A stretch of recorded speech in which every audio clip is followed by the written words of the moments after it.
So the game starts off with the first piece of tech, which you're going to see a lot throughout the entire run, which is box walking, or object walking. You can really use anything that you can levitate. The idea is that Amadeus here, who can summon boxes, he can also levitate things. And levitating objects is a lot faster than walking. So you actually use these objects to physically push Amadeus in the direction that you want him to go. Walking is pretty much the slowest form of movement in the entire game. I think it might actually be the slowest form of movement. So what you're seeing here is a byproduct of the physics engine, which is Amadeus can't levitate an object that he's standing on to prevent him from just flying forever. So instead, what you do is you actually throw the object that's being moved at the high levitation speed, and then that object picks up its own momentum. Once that object has its own momentum, you can stand on it like a regular platform and then jump off of it.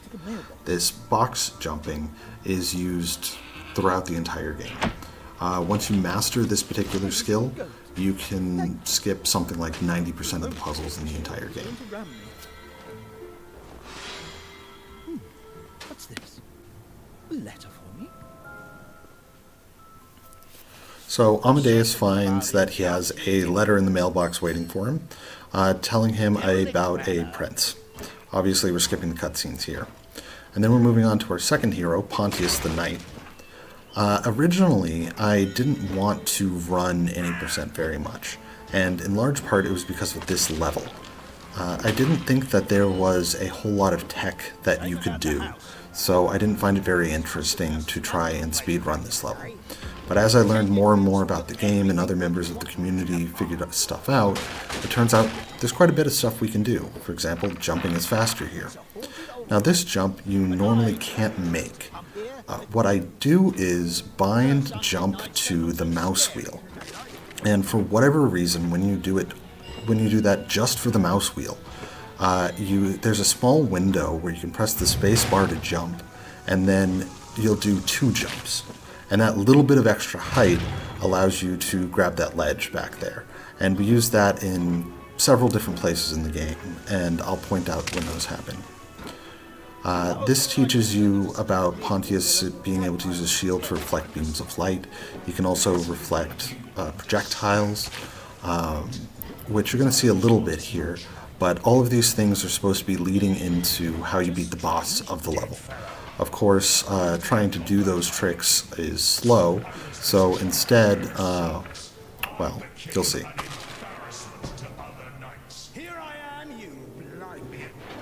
So what's supposed to happen in this fight is the knight is completely invulnerable until you hit him with a beam of light. You're supposed to wait until he throws projectiles at you and then reflect them with your shield to hit these branches, but that's slow. So instead, let's just use him as a platform to hit those with your sword and then take him out really quick. Our last hero was Zoya. Now we move on to the final hero of the Trine, who is Zoya the Thief. She has a bow and arrow and can use a rope in a lot of interesting and different ways. Here that you can see that she can swing from hook to hook, and obviously swinging is much faster than walking or even jumping, so we're going to use that as often as we can up until we get the actual cool tech later on. Believe it or not, you did see a very special technique there. We'll get more into it in just a minute. Now, I'm firing off arrows here at complete random because there are balloons holding up a bar at the end here. Yeah, you can see I lose a little bit of time because I didn't get the balloons, unfortunately. This is another jump that normally you just can't make, but thanks to the power of double jump, you can. Some very minor optimizations here using the rope to pull yourself around. I'm also deliberately collecting these purple things, which are experience points. We can use those to buy skills later. Now, one of the properties of the rope that you just saw is that it can give you an extra jump if it's at a certain distance lower than the hook that you're on. I use that there as kind of a double jump technique to get a lot more height.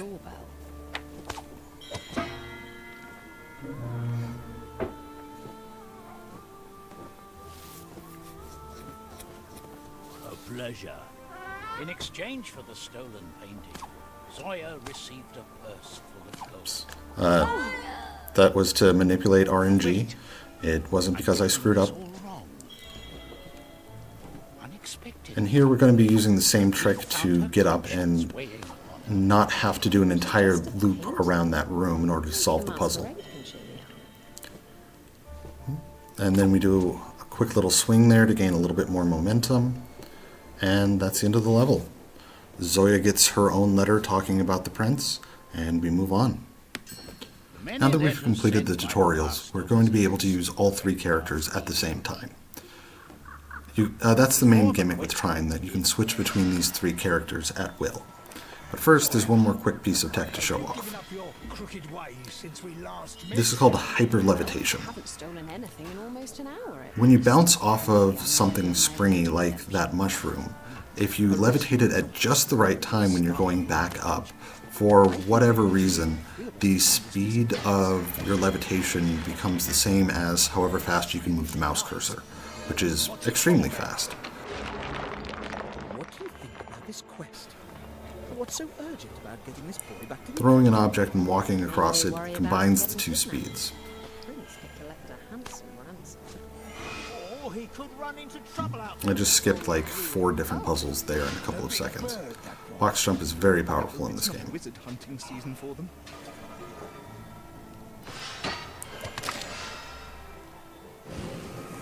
Now this is the first encounter of the game. You can notice that I put a box in a specific position to move the wolf into the spikes.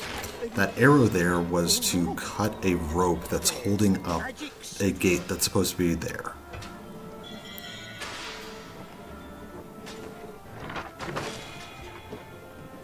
This is just a quick solve for this puzzle. Still takes a while. And here we're going to do another hyper-levitation. You can really see how fast that goes there. Stomping is the best way of dealing damage in the entire game. It does quite a bit of damage per hit, and you can jump out of the animation when it hits something and then do it again. You'll see a lot more of this later on.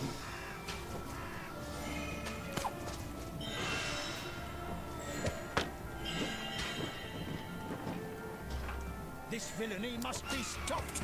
So now that we've killed these wolves, we have saved this bird's offspring.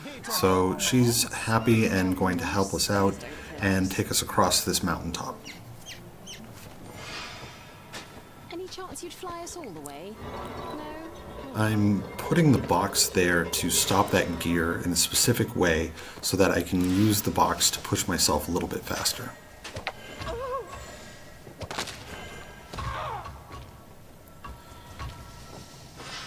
That part was pretty sloppy and I can do a lot better. So there's free time save there if anybody wants to try their hand at getting the world record.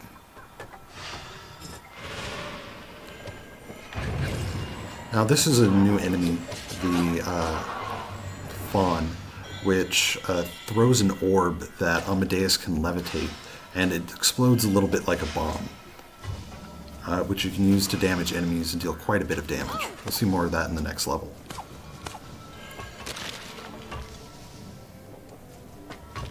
And it's drizzling. Hope the wizards don't mind us returning. Here you're supposed to wait for the bird to come and give you a helping hand, but we can just jump over it. There you can see the orb that I was talking about. I unfortunately missed the wolf. Another thing that you might notice is me rapidly switching between Pontius and Zoya there. That's because whenever Zoya becomes the point character, she can fire off another arrow without having to cool down her normal attack. So she can fire off arrows rapid fire. Here's the first big boss of the game. You can only damage him by stomping on his head when his eyes are glowing.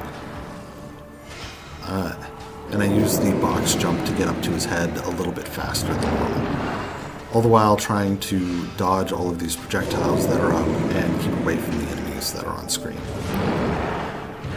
The bombs that the satyrs there are throwing can destroy Amadeus's boxes, so one strategy you can use is to use that stone block that you use to push yourself in, because that doesn't get destroyed.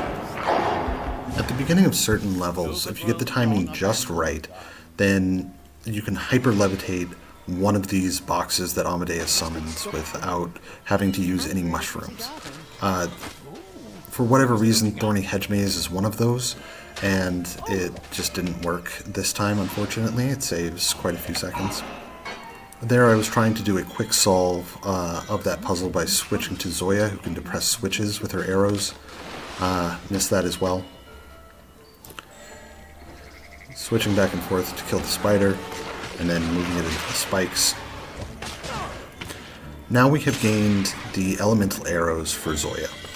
She has fire and ice, and hitting those spiders with the opposite element will instantly kill them. The ice arrows have a whole lot of utility.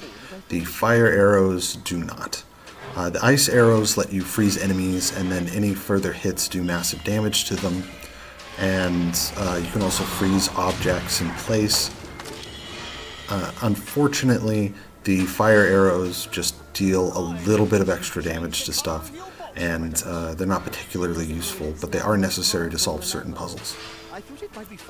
Ice arrows can also hold down switches permanently, as you saw there. Well, I guess it's an improvement from running around. So our three heroes are hot on the trail of the Nightmare Prince, who is the one that's summoning all of these monsters. Inadvertently, he's a nice guy, he just can't control his own powers. If they're worried about that. The wizards gave you a magic talisman. What does it do? It's to separate dream and reality, but it's too weak. This is actually some suboptimal movement. It didn't go great, but it didn't go terribly either. Subconscious manifestation. Could be. Dreams. If you freeze an enemy and then stomp on it, it's an instant kill. So I try to make use of that wherever I can. This platform normally moves, but I froze it to make it easier to go up on. This is just a quick solve for this little puzzle.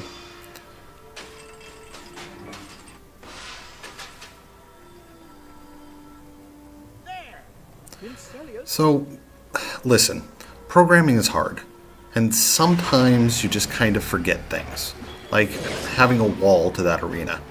So we just go through the wall that isn't there and skip the fight entirely. And for some reason, it still counts as killing all of the enemies, and you can see I collected all of the stars right there. Good thing he's only afraid of wolves and spiders. Too true. Imagine if he'd had a phobia for dragons and getting through this garden. Now that I've collected 80 experience points, I get an upgrade. And I can spend this on various skills. What I'm going to be buying is Box Stomp, which is a combination of Pontius' Stomp ability and Amadeus' Levitation ability. And this one-shots enemies, and you can move boxes and objects all across the screen, and it saves a whole bunch of time and makes fights trivial. Having at last made their way through, And we have now reached the castle itself. Here we are hot on the trail of Prince Celius, and we're going to be acquiring the best skill in the game, which is Pontius's dash attack. Someone or something took a swipe. So here you can see the levitation stomp in action, killing enemies in one hit. And now that we've killed them, we get Pontius's dash attack. This has a variety of applications, with the most notable one being that it moves really fast. That trick that you just saw there, we'll get more to that in a little bit. Dash can do a whole bunch of different things. By the way, this game uses checkpoints, and sometimes they're placed a little weird, so you can just run up to that gate and then die and then respawn and you're past the gate.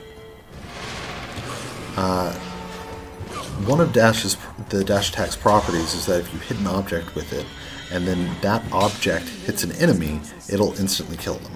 Too bad everything of worth is already looted. It must have been a grand little palace back in its day. It's funny how we always find castles only when they're ruins. Yes, I propose we break in.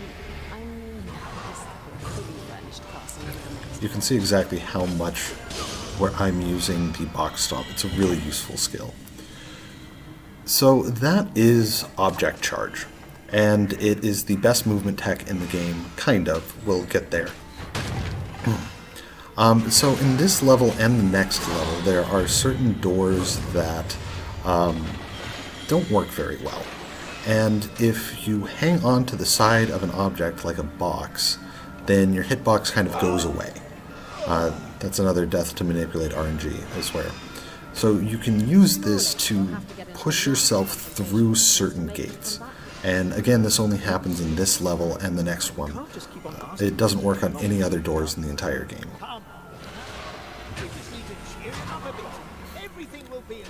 So Object Charge is hitting an object with Pontius's dash attack, and then very quickly switching to Zoya and attaching a rope to it. And what ends up happening is that you go flying along with the object. What's interesting about this is that the box isn't very good at it. You'll see more later.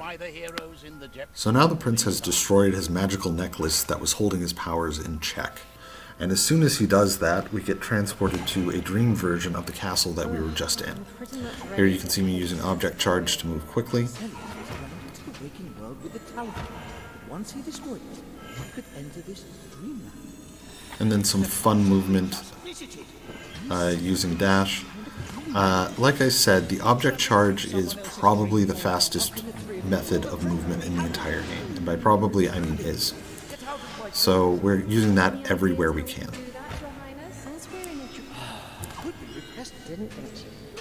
That's a new skip I've been experimenting with, and unfortunately didn't go particularly well here, but I did get it at the end.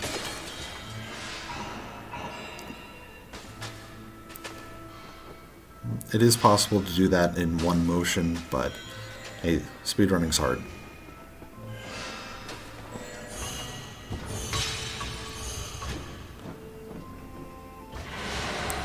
So you can use the box stomp to kill multiple enemies like I just showed there, but there is a bug in the game that I've never quite figured out, where sometimes the object, like the box, will just go through enemies and not damage them. There's no consistent way to reproduce it, it just happens exactly when you don't want it to happen. And it's a giant pain in the butt. This is a very difficult setup, but hey, it works. And then the door just opens for you because it wanted to be nice and open for you. Enemies always spawn coming down this elevator, but whether or not they spawn on the right or the left is random, so I'm just guessing where they're going to show up. The spiders always show up in the same place.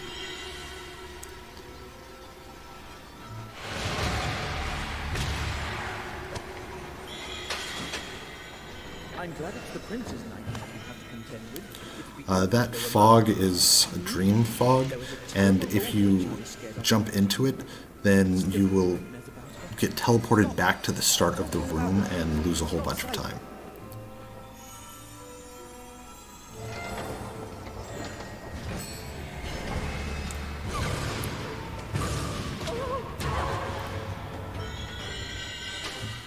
You can see how many puzzles I'm skipping just by using box jumps.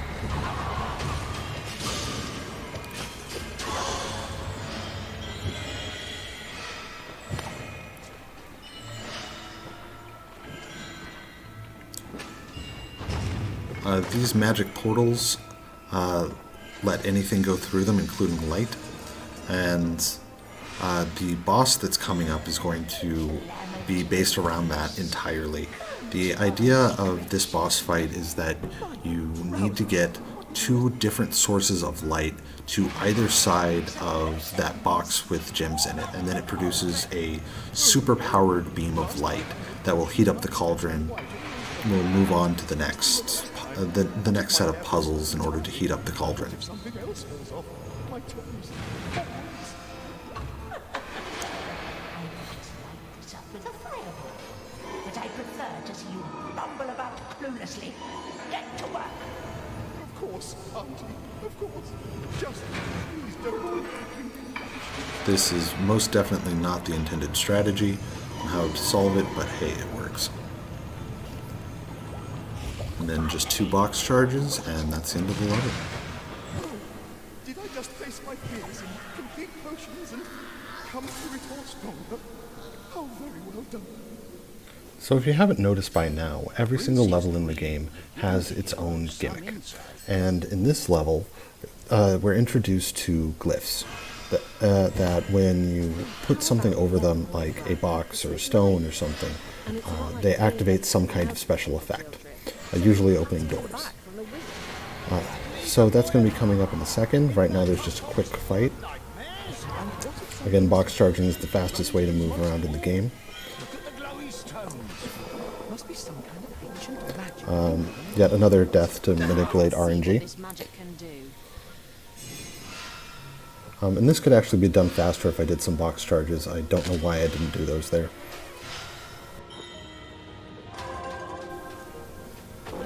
I fire an arrow off to the side here to try and break those branches, but I missed. Here you're going to see the first instance of box juggling, which is actually the harder version, because it's only done with one box. When an object is being unsummoned because you have reached the maximum number of that type of object you can have, it's still around for a little bit, so you can actually jump off of it while there's still nothing under your feet. Later on, Amadeus will get multiple different objects that he can summon at the same time, and that makes box juggling much easier. So now we've gotten the last part of what we need in order to do the best ball charges. Like you can see right there that was way faster and way farther than doing a normal box charge, and that's because we're using the iron ball instead. For some reason, the physics on the iron ball are just different than on the box that Amadeus can summon. So it's way more efficient to use the iron ball instead of a box charge in pretty much every situation. Here I was trying to be cool and go for a really neat skip that I found that's extremely difficult, and I ended up only barely saving myself and barely being able to reach that platform, and actually probably cost myself at least 5 or 6 seconds there. These green things will kill you if you stand on them, but the iron ball can go through them no problem. You can really see how effective the ball charge is compared to the box charge. Manages to conjure up all our nightmares. Then we'll face them like we did with your Aunt Gretchen. Why does the ball turn into a moon? I have no idea. Just go with it. Yeah, look at that distance. That's the stuff. Just a quick solve there. I stomp on that thing twice to make it go into free fall, and then buy the critical arrows. I could have bought the critical arrows earlier, and frankly I probably should have. I just didn't think about it at the time. But those allow Zoya's arrows to randomly become like critical shots that one-shot enemies. So it's random, but it's really useful to have. And once that voice clip starts, that's the end of the level. You'll just time out and go to the next level. So I go backwards because, well, I can. Heroes follow the distant. In this next level, we're going to meet a very friendly badger whose nightmares have taken over his house. So he wants us to go in and save his precious journal. See what's going on. So being the heroes that we are, of course we're going to go into his house and help him out. You can actually move during the black screen at the end of that little cutscene there. So I use that to just start moving a little earlier.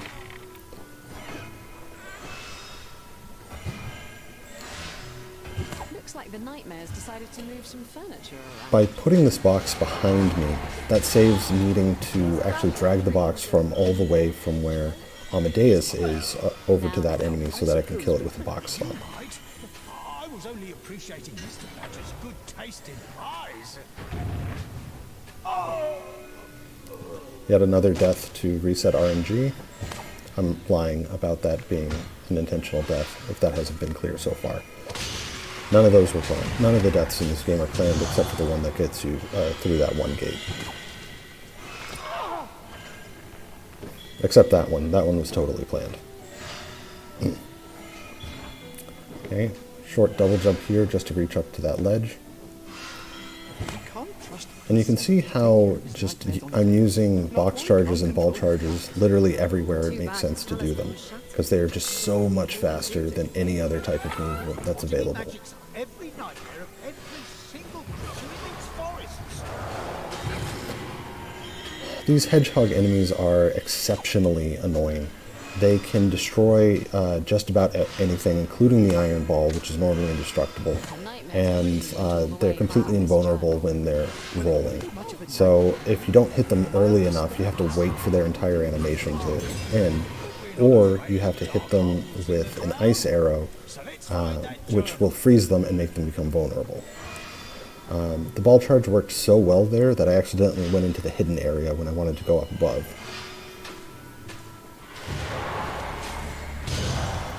A nice quick little fight here. You're supposed to make two like wrecking balls with your iron balls and then hit those with Pontius's dash to break them. But it's just so much easier to hold the ball in the air and then dash into it like that. Here I'm using a box charge so that it'll stick into the spikes on the wall and I can immediately just climb up.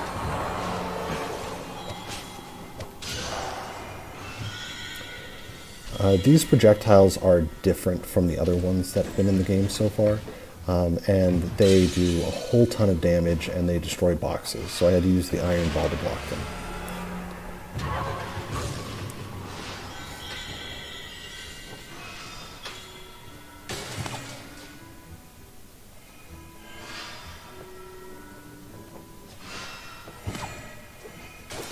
Same thing there, I used a box so that I could actually destroy it. And save a little bit of time over having to use a ball and then unsummon the ball.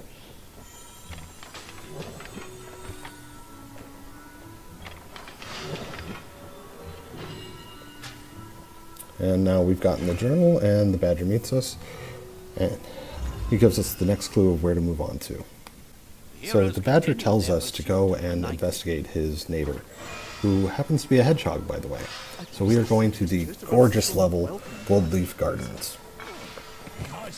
This whole section is very open and pretty straightforward, so it's very easy to go over with just a couple of ball charges. But jumping from a box jump to a ball charge is a pretty difficult move, and it's only used a handful of times in the entire run.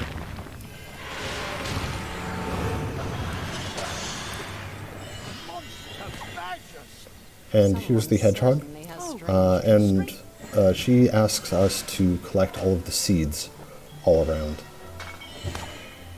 for her garden.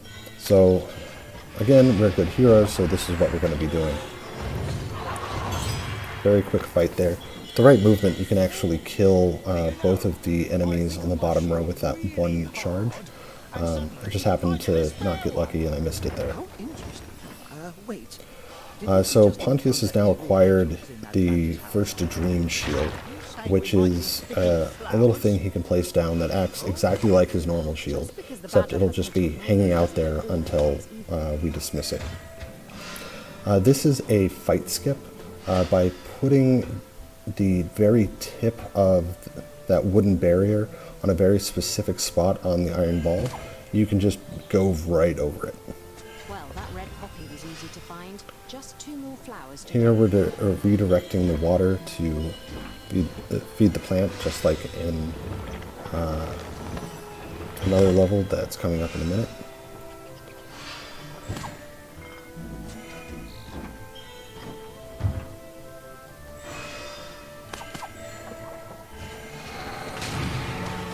Quickly switching between elemental arrows to one-shot the spiders. And there I used the levitation to push the cart before the wall actually disappeared. That allowed me to start opening the door a little bit faster. So I could do that before I even reached it. More seeds for our collection. This must be the white midsummer rose. Pretty. Not pretty like diamonds, though.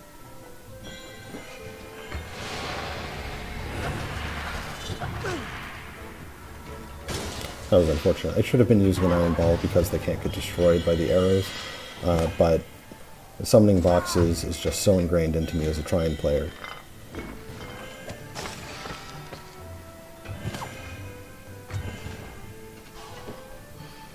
And you may have noticed that I'm not actually collecting any of the seeds, at least not intentionally. They're not needed to finish the game, to finish the level. So the hedgehog tells us that the prince went this way, so we're heading that way. This level introduces fire switches, which are normal switches but can only be activated when you hit them with Zoya's fire arrows. And if you try to shoot through water, it puts out the fire arrow. So you have to figure out how to hit the switch while there's no water on it.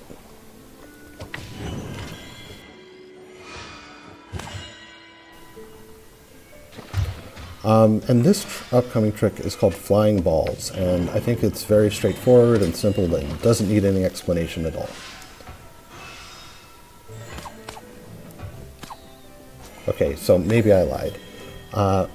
We discovered a very strange property where if you attach two objects to each other with the shortest rope physically possible to make, then they push and pull against each other at the exact same time, and for whatever reason, they end up just flying into the sky like that.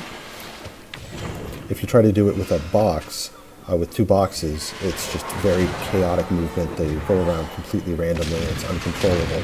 But if it's two balls, then they just go up and to the right really fast, and allows me to skip quite a few fights, and you'll see that coming up.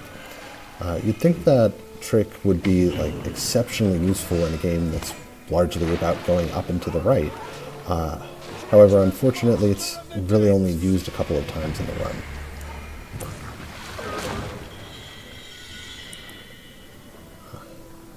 This thing is the Seal's Nightmare, and luckily it is extremely weak to fire, so we just do some quick solves, set it on fire, and we gain the ability to summon planks with Amadeus, which will be coming up in a minute.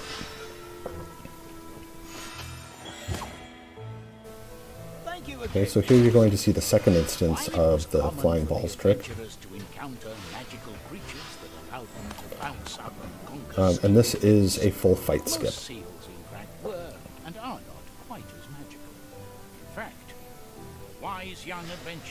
So those are the planks we just acquired.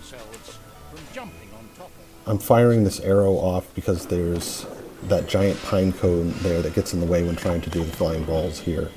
I'm actually ending this one early intentionally. It is possible to skip this fight, but if you do, you get trapped behind that wall, that purple nightmare wall, and then you're just unable to progress, and you're completely soft-locked. Oh, the view from up here is amazing. Any sign of the prince? Can't see him anywhere down So now we've caught up to the prince, and he summons Pontius's Nightmare, which are all of the knights that he respects and admires, calling him a fraud and saying he doesn't deserve to be a knight, he doesn't deserve to be a hero of the Trine. They each have their own unique attacks, and they're all invincible unless you meet some kind of condition. So there you have to bounce that projectile back at the knight.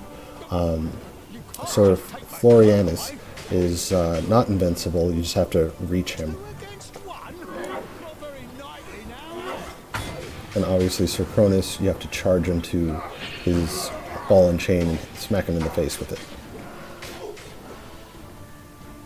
For the spear guy, you're supposed to stand on his spear when he throws it and then charge at him and hit him that way. But using his friends as footstools is a whole lot faster.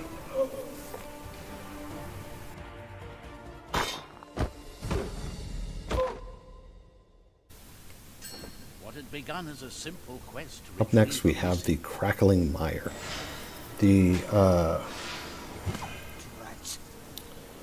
prince ran in this direction, and that's pretty much all the heroes know at this point.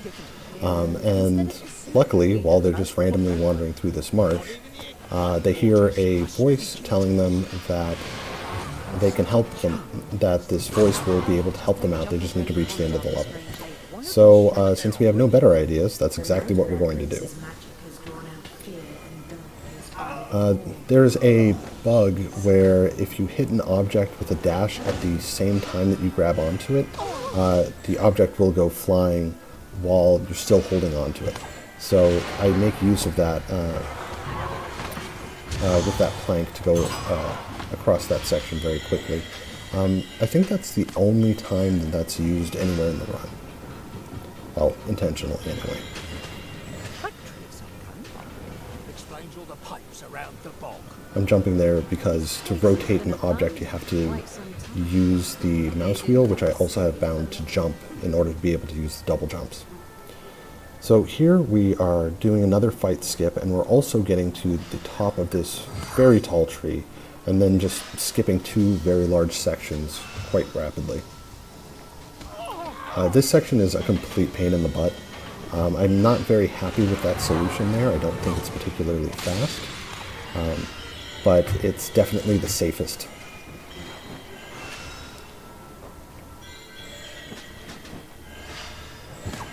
Now again, you can see just how many puzzles you can skip in the game just due to box jumping.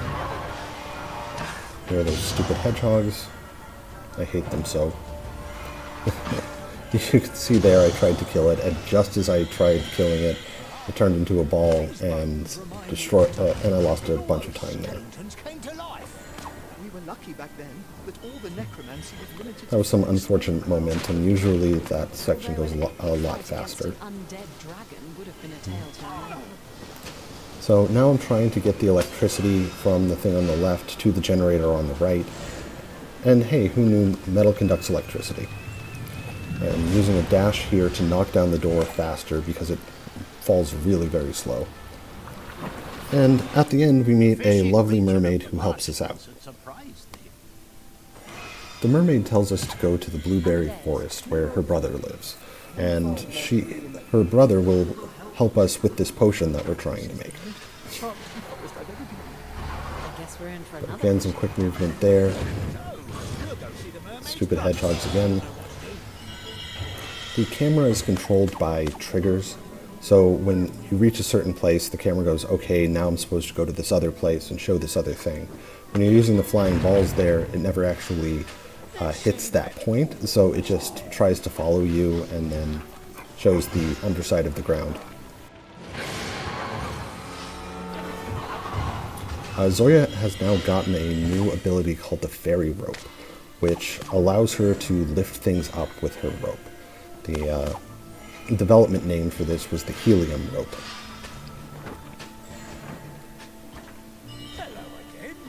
I'm trying to avoid needing to build a couple of bridges with using those hooks, and unfortunately I'm just failing left and right. But I do finally get it there. That's a very fast puzzle skip there.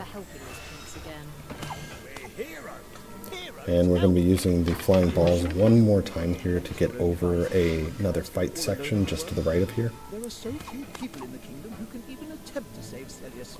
With our extraordinary powers, we should at least try. Besides, we'll help a lot of others. Once we get the prince to calm down, the nightmares Here I'm trying to hop on top of that log, but it's actually very difficult because you're completely off screen when you need to jump, and the timing's kind of weird. give it away. And it's just like Zoya.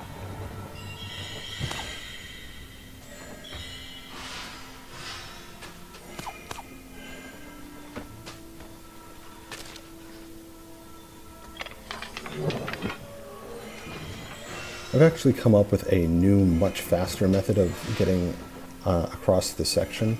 I just haven't had a really good run using that strategy just yet. And then we meet the wonderful tree folk, and he tells us to head to his sister to complete the potion. So right off the bat, we're going to be using a another instance of the flying ball technique, and this is actually the last time it's used in the run. Just how the levels are structured, there's just no good place to use them coming up.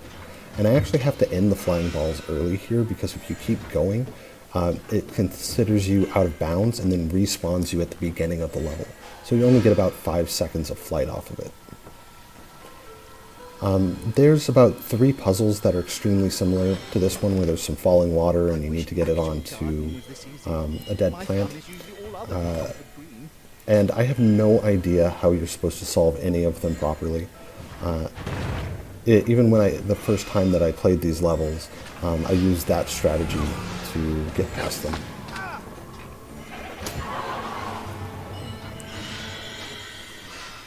It took me far too long to discover that you can use the charged iron balls to kill things in a very short amount of time, and I'm trying to incorporate that more into my runs.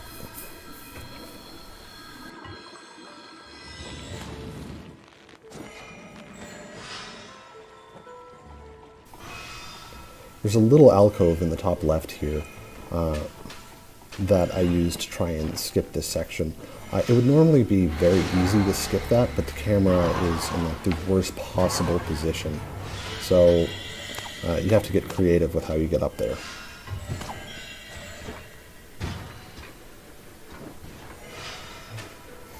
So the new mechanic for this level are these airflows. They're not particularly interesting. They're only used in a handful of different places, and they never make a huge difference. This is the second of the 3 puzzles I was talking about, and we solve it the exact same way. This is harder to do, but still very much possible.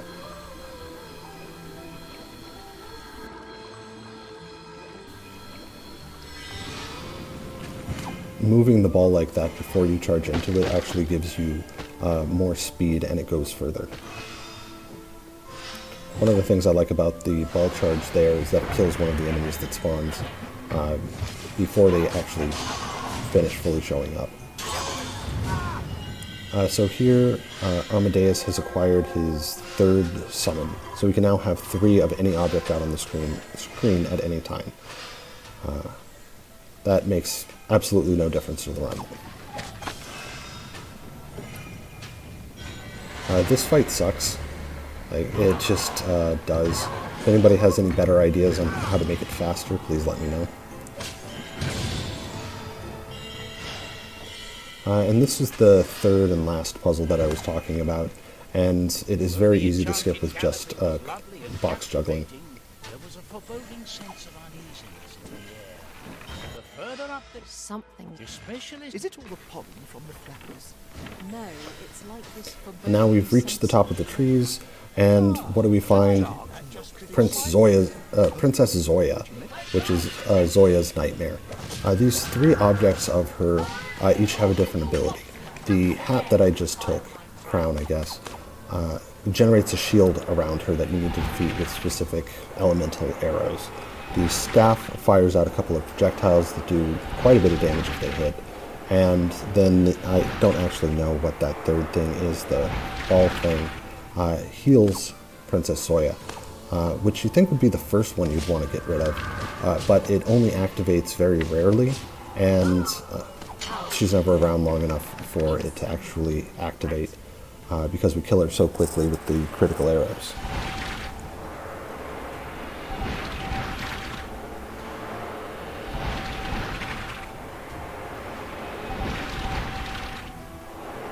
Yeah, you can tell that the developers didn't intend for you to stand on the rope bridge there. She literally can't hit you while you're up there.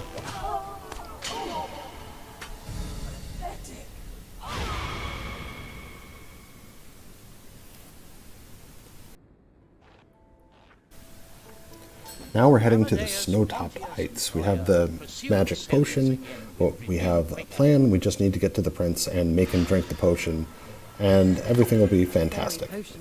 Right? That's how these things work, right? makes sense, as we seem to be fighting shadows. This is another fight that just kind of sucks.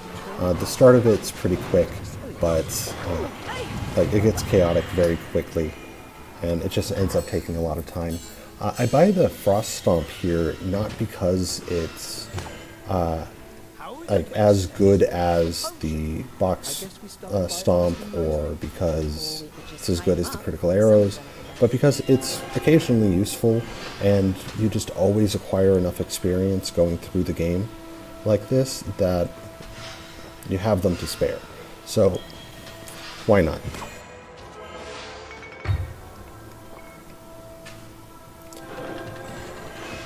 I should actually be doing a ball charge across that gap, and I don't know why I'm not.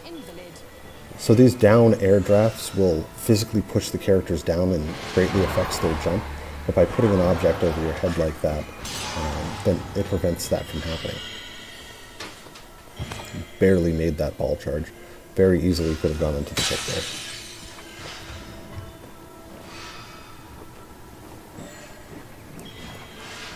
Some more box juggling. For the longest time, I thought this was a fire switch, but it's not. It's just a completely regular switch. I have no idea why I thought different.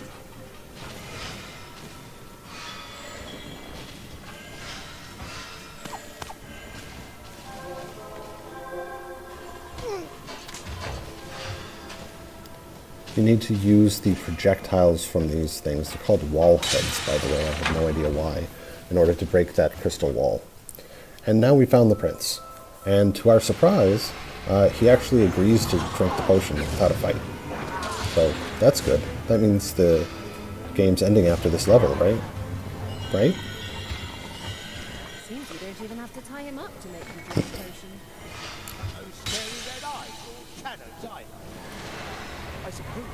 The side that the enemy that grants the invincibility fields to the wolves is random, so I'm just guessing which side when that fight starts. I guessed wrong there.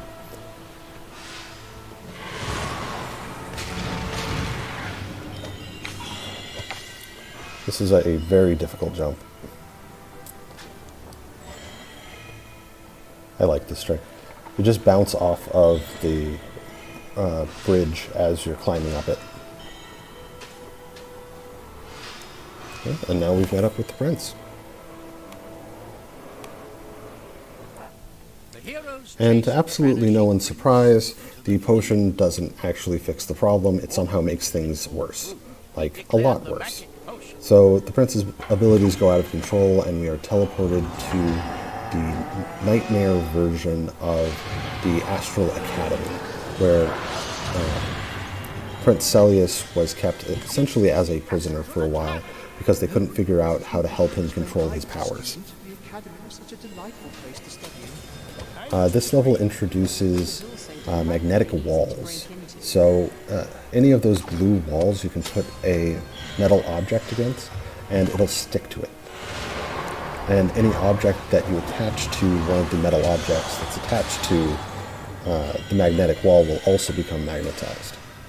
It also introduces these scary red laser beams, which will very much kill you if you get in their way, but you can deflect them with Pontius's shield, and for some reason when you do a ball charge while going through them, they don't always kill you, but sometimes they do.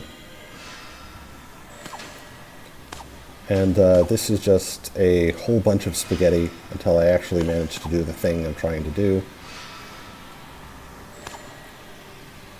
Because again, those will kill you if you touch them. And then we meet the actual Nightmare Prince, which is the shadow version of Celius. And he says that his plan is to take over Celius completely, and then basically take over the world. You know, kid stuff. This is another situation where there was a really easy, fast solve, and it took me months to come up with just doing another plank jump there.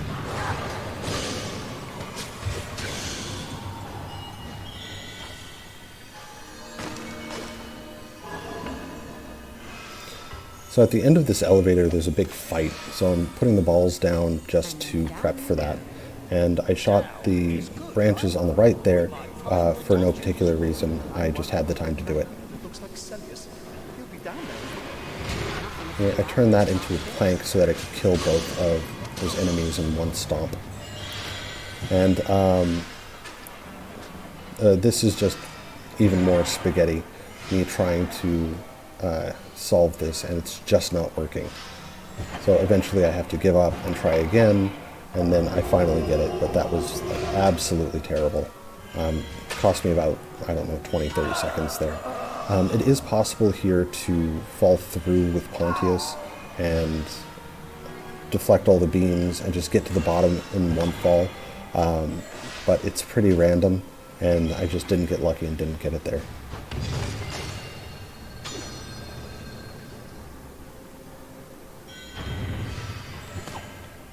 Yeah, you can see there we did a ball charge right through 4 of those beams of light.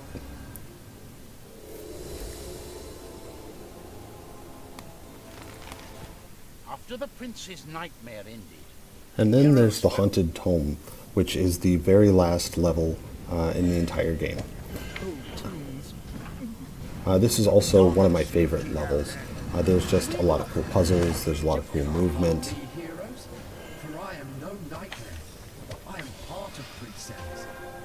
This puzzle also kind of sucks. There's a couple of fast solutions, but none of them are very consistent, so that's the best one I've figured out.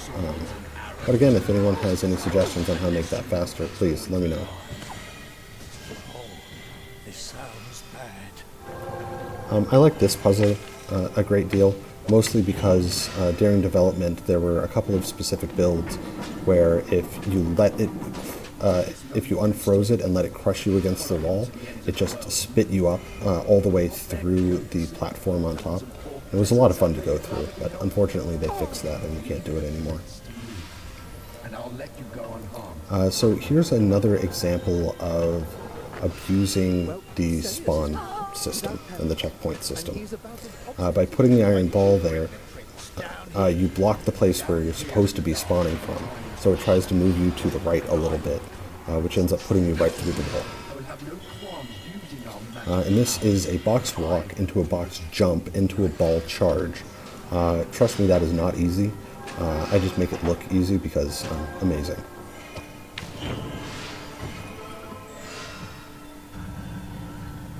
Just showing off there that you can use the iron ball to physically knock the door back.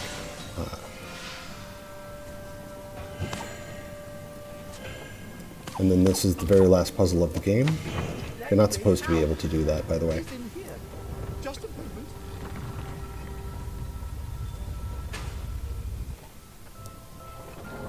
And that's the end of the Haunted Tome. Heroes now needed to encourage And then finally we're on to the last boss fight.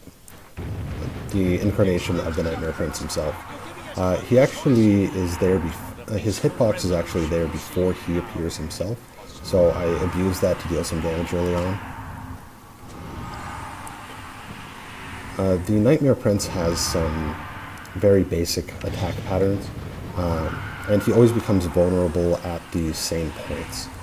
So by abusing the same trick from the Princess Zoya fight, he only has some attacks that are able to even hit you at all. And you can see those coming and just drop down and then go back up to the safety of the rope bridge. It really makes this fight a whole lot easier.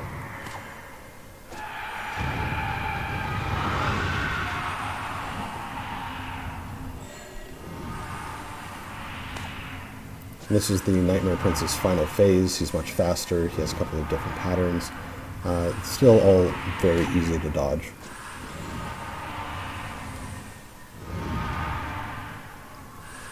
So that's always the second to last pattern, with this one being the last. He'll stop in the top right of the screen, and then I'm going to stomp him to death and get a world record. So that's been Trine 4. Thanks so much for watching. I hope you enjoyed.